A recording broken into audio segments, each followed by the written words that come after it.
एकनाथ शिंदे, रवींद्र चव्हाण डोंबिवलीमध्ये एकाच कार्यक्रमात. फोडाफोडीच्या राजकारणानंतर डोंबिवलीमधील विकास कामांच्या उद्घाटनाच्या कार्यक्रमाला दोघे एकत्र.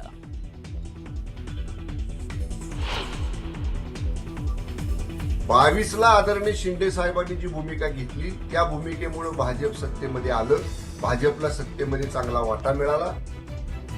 शिंदेंमुळे भाजप सत्तेत आली आणि भाजपची ताकद वाढली. मंगलप्रभात लोढांच्या वक्तव्यावरून शंभूराज देसाईंची प्रतिक्रिया.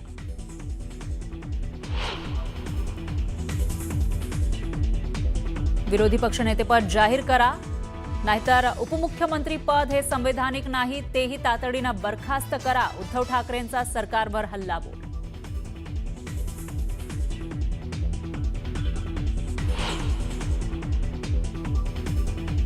पार्थ पवारांना माफ केलं तसं आमच्या तपोवनातल्या झाडांना माफ करावं. तपोवनातील वृक्षतोडीवरून अमेय खोपकरांचा सरकारला टोला.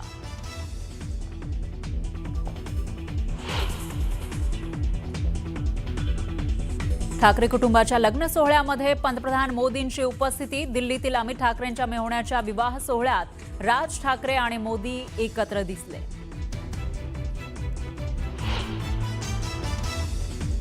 मालाडमध्ये आरोग्य प्रशिक्षण केंद्राच्या लोकार्पणाआधी काँग्रेस आणि भाजप कार्यकर्ते आमने सामने.